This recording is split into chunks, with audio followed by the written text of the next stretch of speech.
Welcome to the Author to Authority podcast. And today I'm thrilled to have Jason Sherman on the show. Now, he's a successful entrepreneur, he's an award winning filmmaker, he's a published author, a tech startup expert, and a journalist. He's been featured by several media outlets, including the Wall Street Journal, USA Today, The Verge, and ABC News. Jason is fluent in Spanish, is a classically trained violinist. So we're going to have a good conversation today because I'm a violist. Oh, cool. And was featured speaker on Fox Futurist TV show Xploration Earth 2050. Now, Jason runs a web and mobile development shop and a film studio from Philadelphia. He guest lectures at many universities, and his methodologies on entrepreneurship and data-driven decisions are his main source of education to those that he helps. Now, he wrote the book, Strap On Your Boots, which is the accumulation of his life's work. And he also has his course available to students on Udemy. And I'm sure he'll talk a little bit more about that. Welcome to the show, Jason. Thanks, Kim. I'm happy to be here. So, Jason, it's your first time on the show. Why don't you take a few minutes, introduce yourself, share a bit of your business story with us? Sure. It goes back years. I was always an entrepreneur growing up as a kid. I'm sure everyone has their story of being a kid and creating cool stuff. I was one of those kids building games or always using my hands. And then as I got into high school and college, I kept wanting to create new things. So I started businesses, whether it was product oriented or service oriented. And I was always an entrepreneur. Then as I grew up and I came into the real world, I realized I have to make money. So, because I can't keep doing this stuff for free. So I started turning my ideas into businesses. And I realized that I wasn't really, I guess, fulfilled in one particular industry. So I come from a computer background, technology, but I liked writing. I liked making movies. I liked music. I liked all sorts of things. And so I began learning how to navigate different industries, whether it was learning how to write a book properly, learning how to use equipment to make a movie, learning how to produce music that could be played on the radio, every single type of thing. And then, of course, iPhones were invented, and I started to really tinker away with building apps. So over the years, we'll say now about 2 decades, I learned how to navigate each of these industries and figure out a way to work in all of them at the same time. And what that means is I might have to make, while I'm building an app, for example, Spinner, I have to create videos for the content. I'm not just putting up regular run-of-the-mill videos that you see online. I'm trying to make cinematic productions that tell a story, right? So writing has a storytelling element.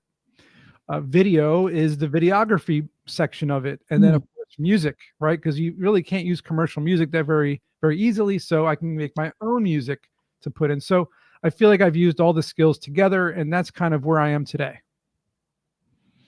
That is cool. That is cool. What would you say was one of the hardest parts of your journey? Oh, the hardest part of my journey, I'm not going to lie, it was how long everything took. People expect to just get things done overnight, right? They're like, yeah, I want to get this done. I want to do this. I want to build this new business. They see these overnight successes. There's no such thing as an overnight success. No. I mean, the ones that you see, they look like they're overnight, but they spent years developing their skills. People always like to point out people like Justin Bieber, right? Usher found him on YouTube. But how many years was he practicing instruments, learning how to sing, practicing, making videos? It wasn't 2 days. It was like 5 to 10 years, so he just started very young. Exactly. His mom started pushing instruments on him. But that's a great point, is the younger you start, the more successful you can be because you have more time to gain the skills you need to. And I guess I always felt like the challenges for me were like, I got to put in another 10,000 hours to learn videography. I have to put in another 10,000 hours to learn how to write a screenplay, 10,000 for this, 10,000 for that. And at the end of the day, I got 100,000 hours worth of skills but now I'm middle-aged, and I'm like, where did all the time go? So that to me was the biggest frustration. I can understand that. I've actually been an entrepreneur for over 20 years, but it's only been in like the last 5 or 6 that I really just started to get into my groove and really start to see results. It took me a long time. I mean, mind you, I was raising a family. So it's not like I had hours a day to devote to entrepreneurship, right? It was You were more running like, a human business. yeah. You were in the business of factory babies. Oh yeah, I and know. but I considered it an honor raising them. And to me, that's probably the best thing I've ever done in my life, is raised my children well. My son is married. I have grandbabies, Wow. and Congratulations. children sometimes can be really difficult, but your grandbabies are the reward for everything you went through raising your kids. You get to be And the fun grandmom. and I have a almost 4-year-old and a 7-month-old, but the 4-year-old, man, oh man, he just knows how to make Nana's heart smile. So, Oh, and the other one's too little yet, but I just want to kiss his little cheeks. that's so cute. But that was the reward. But it wasn't, until I had, I was in my 40s, that I had the time and had enough experience over those years to be able to kind of finally put everything together and start a business that worked, that I could see some results in. It was very frustrating for me, all those years of working, and it's not that I didn't get any results, but it definitely wasn't what I wanted. Right. Yeah, it takes time, and that you're speaking to the frustration that I mentioned. Mhm. I feel like I spent 20 years getting all the skills and learning and making mistakes and building my processes and methods until finally one day I'm like, oh, it all works.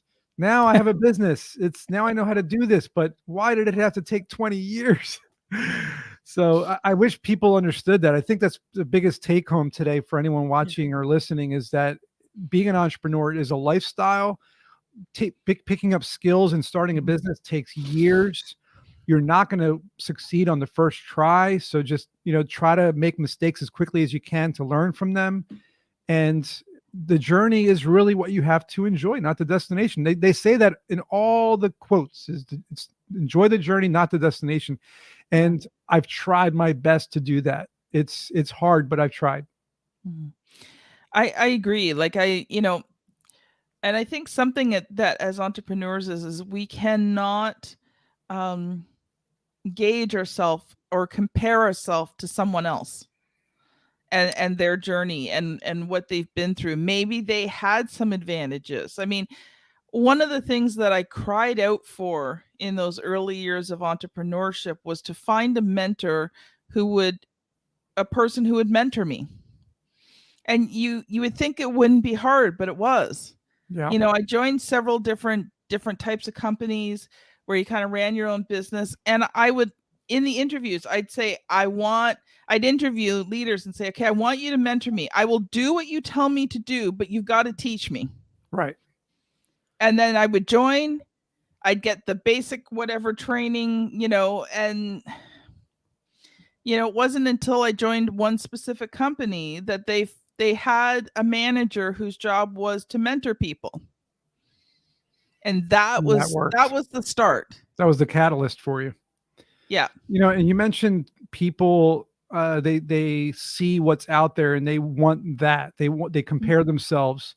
And it's funny, we live in an age today where we hold the power of computers in our hands. We have internet access with the entire knowledge of history. We have AI as an assistant. We have space travel. I mean, I can go on with the amount of craziness that sci-fi world we're living in.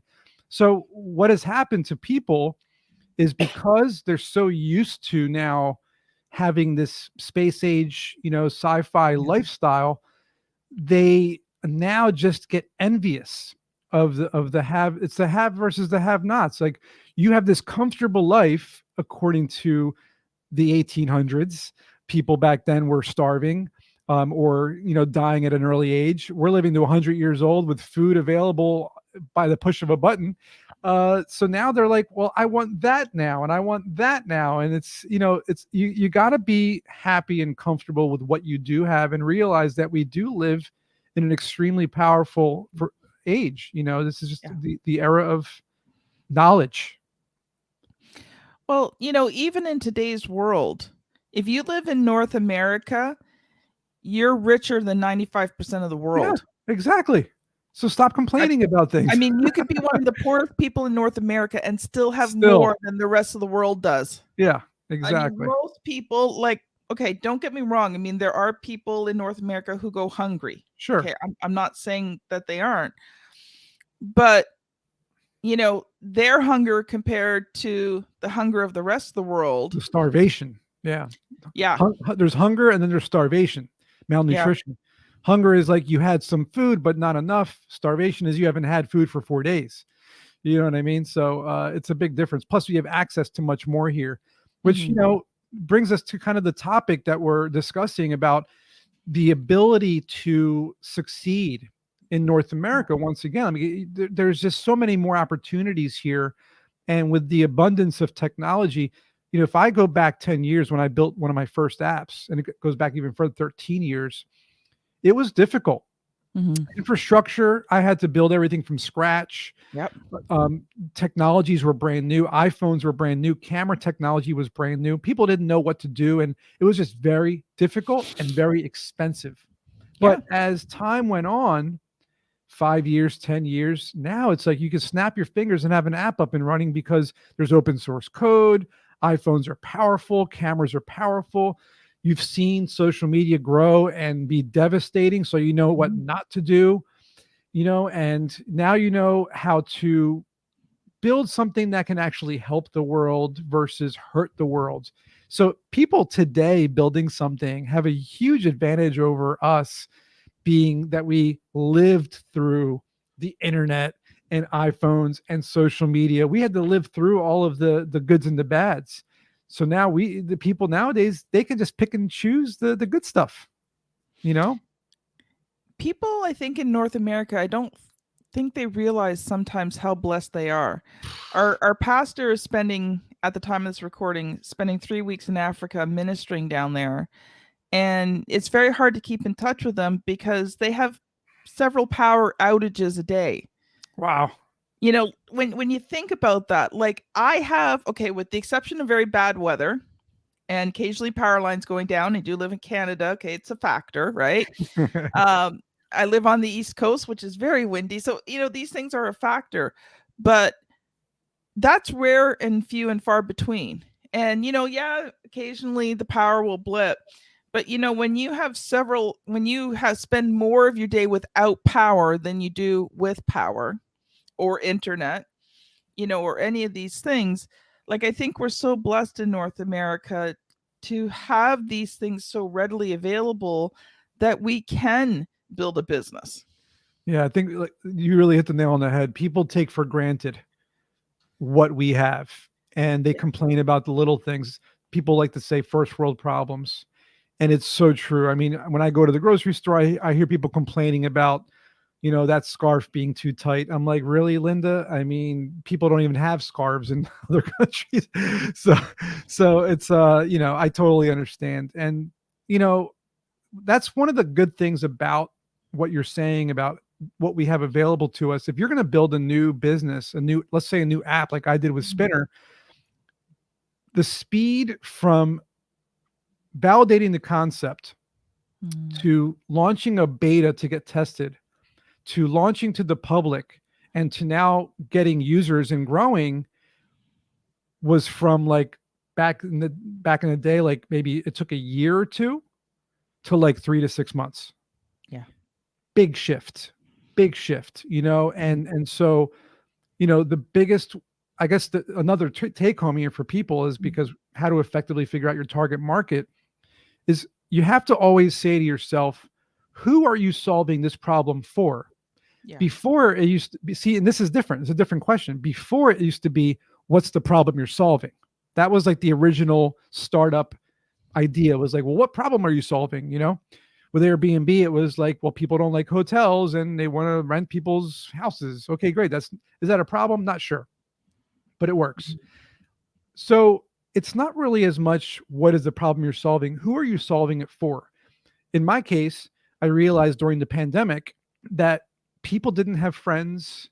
People were tired of dating apps. Social media has completely destroyed the world. We've already seen this happen. It really has messed things up. Mental health is down the drain.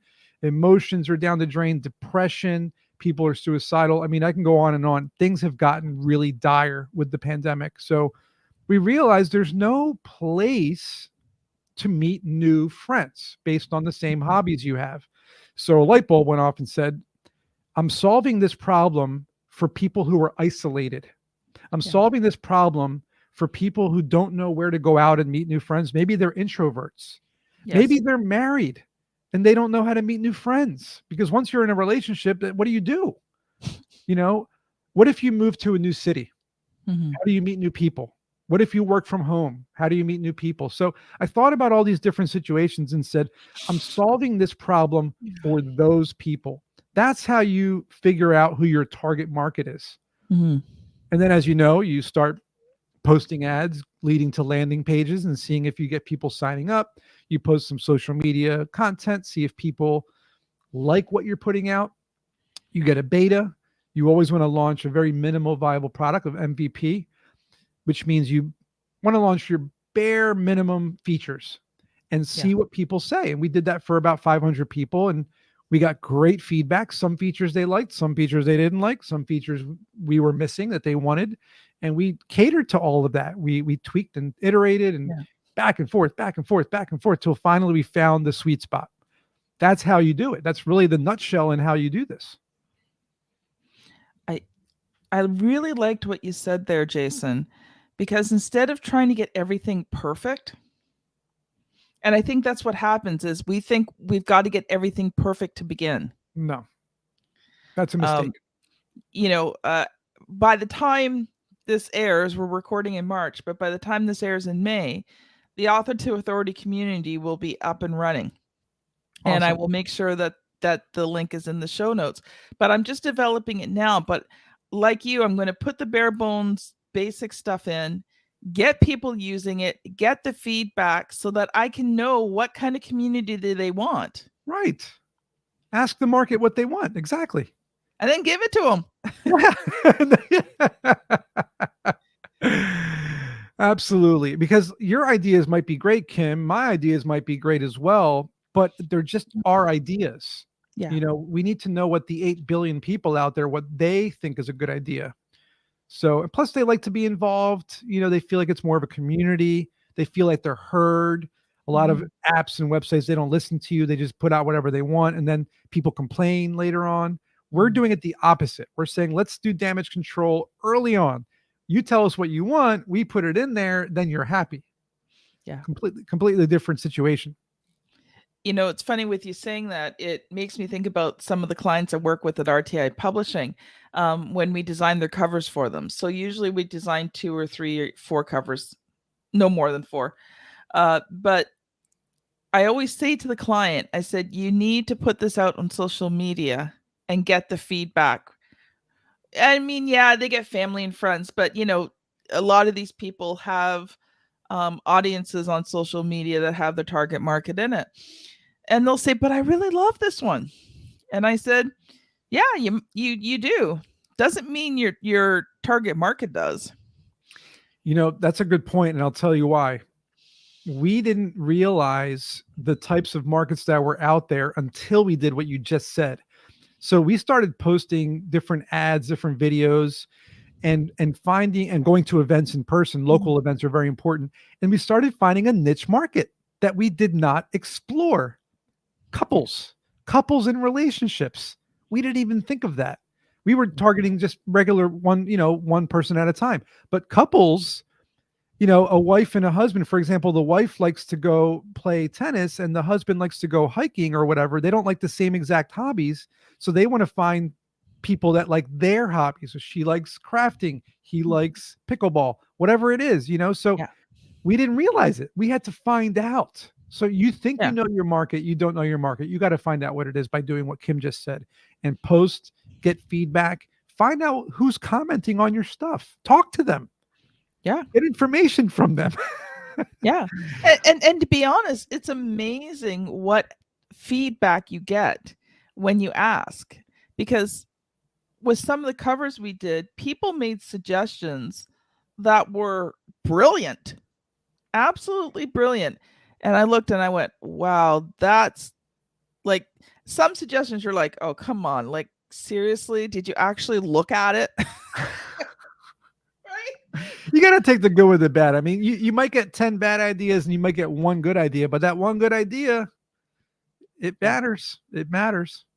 Yeah.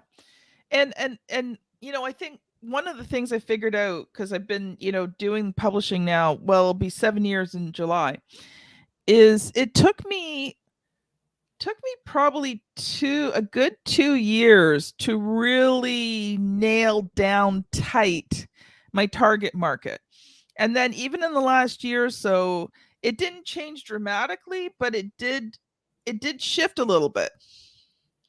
And I think that's something else too, is the fact that, you may start in one target market, but it doesn't always mean that you stay there.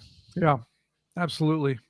We started finding a target market just about 2 weeks ago. I mean, we launched in August, so almost a year now. And just think 2 weeks ago, we found another target market. I know I mentioned mental health being a big problem, but we didn't realize how many people out there really were hurting and wanted to be in a community.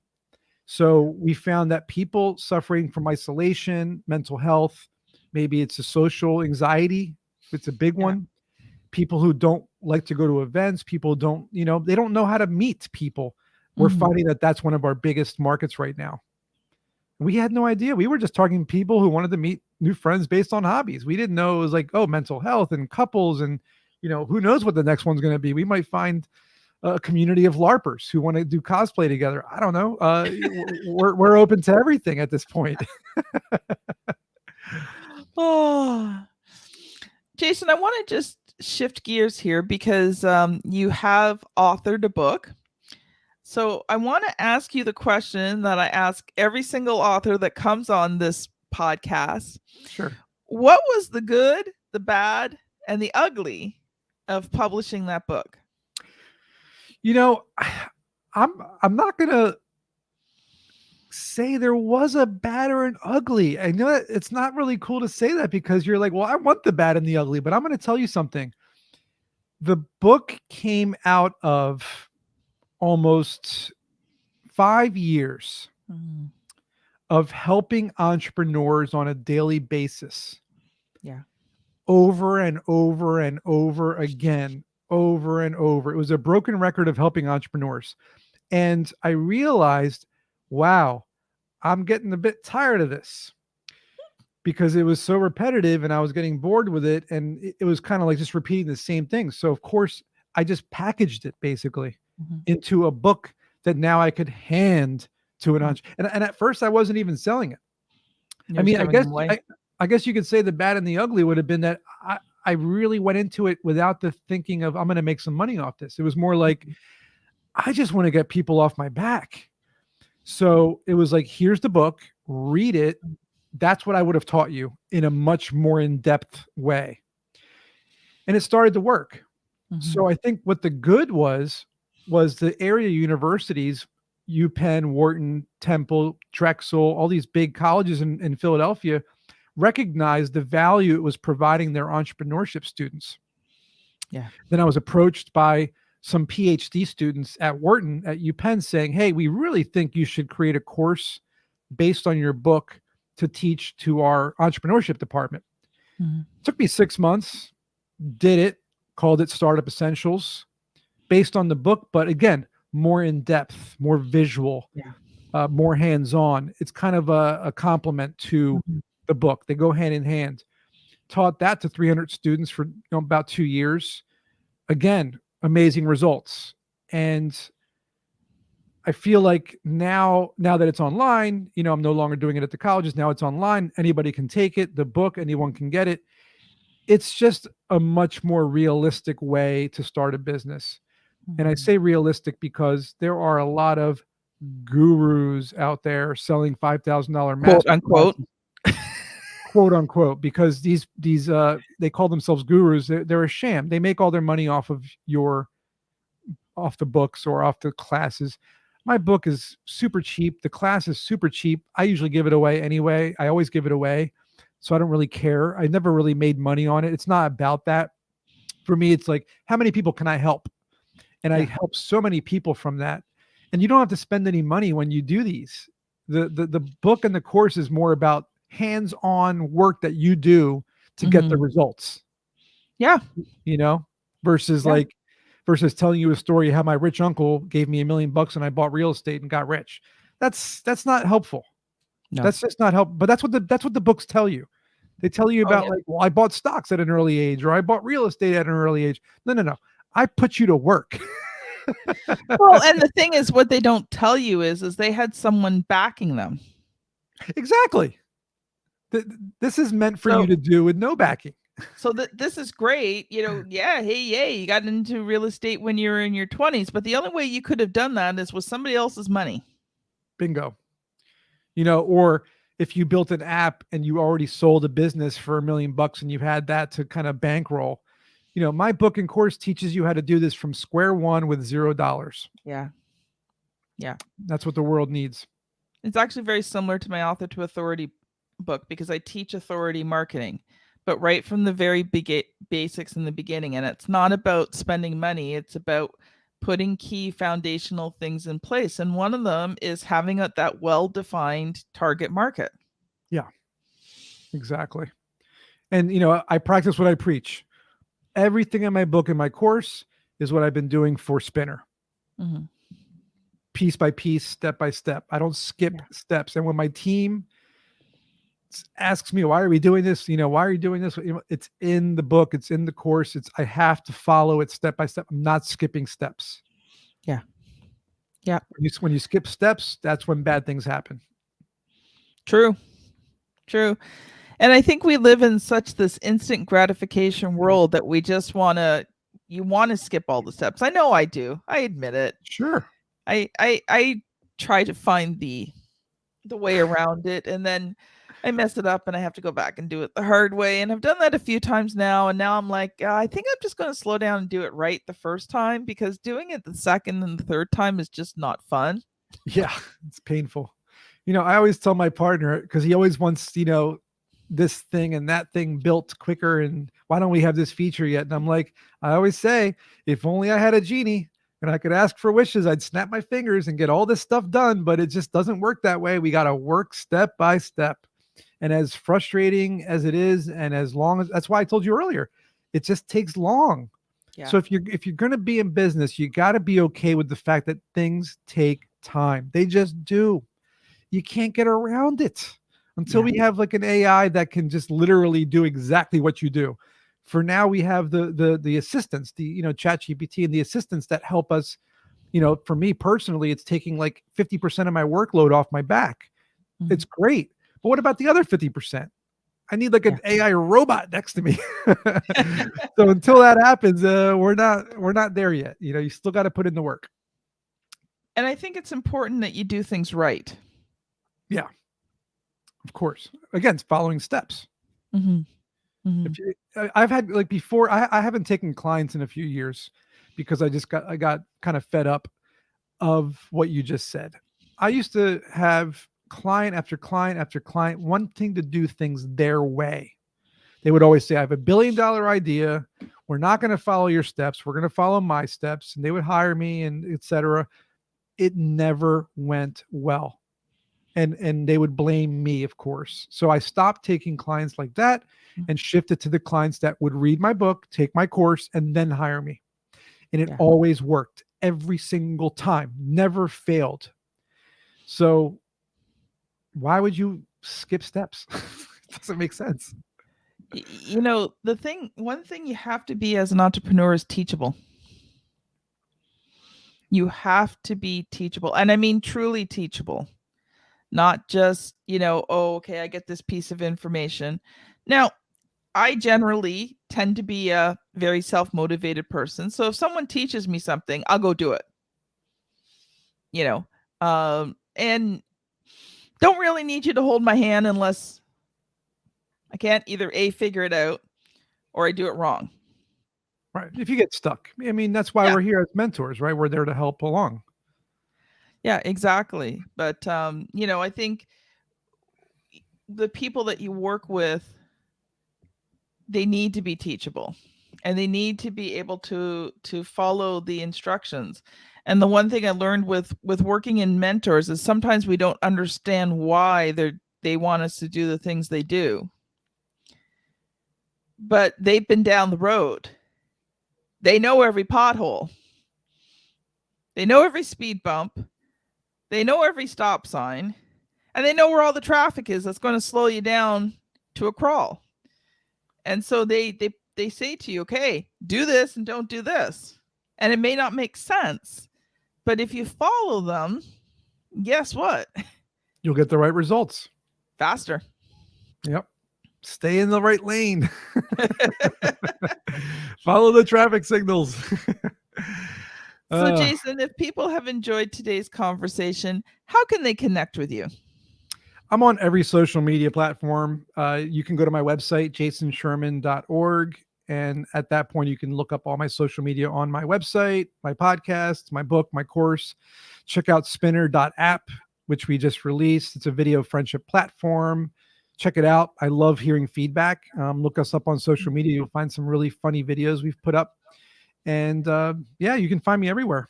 I'm very publicly available on every platform. That is so cool. Jason, you did not mention, what is the name of your podcast? So people can look it up. Same as the book. Strap on your boots. Strap on your boots. Awesome. Yeah, same as the book. And I have a segment on there called Zero to CEO that's quite popular nowadays. I interview popular, successful CEOs and entrepreneurs. I like that. This was fun, Kim. It was fun. We've got about 3 minutes, so I want to just ask you a question about the podcast, because Sure. Did you design the podcast to reach a specific target market, or did you just start the podcast and it kind of fell into your target market? So it's funny you asked me that, and the answer is that it was the exact same target market that my book and my course was reaching. The reason I did the podcast, it's so funny. The course ended. I did it for 2 years, like I mentioned, and it was, I believe it was 2018. And so 2016, 17, 18, I was doing this course. My book came out in 2015, 16. So those couple of years was all about like getting it out there. But when it ended, people were like, well, we want more. Podcast. That's a good thing when they tell you they want more. And they asked me, I said, you should put together a podcast to continue this. Mm-hmm. 5 years later, still doing it. I'm one of those pre-pandemic podcasts. It's funny you say that. I started my podcast November of 2019. Nice.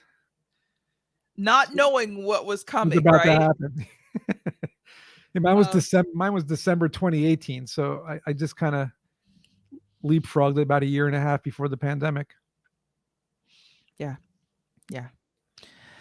Oh, Jason, this has been a wonderful conversation. Thank you so much for coming on the show. Absolutely. Do you have one final thought for the audience today? If I had to leave you guys with one final thing, is use what is available to you. 20 years later now, there are so many resources you can learn, you can build. Don't wait to try something new. Just jump into it, learn. You have AI, you have the internet, you have open source stuff. Just jump into it, learn as much as you can, collaborate with other people online, and build what it is you want to build, and get it out there quick. Don't wait, like Kim said. Don't try to build every single feature. Just try to put something minimal out there and see what people say. Get feedback and find your market. Awesome, Jason. Thank you so much. This has been Kim Thompson-Pinder and Jason Sherman on the Author to Authority podcast. Thank you so much for listening, and we'll see you on the very next episode. Bye now.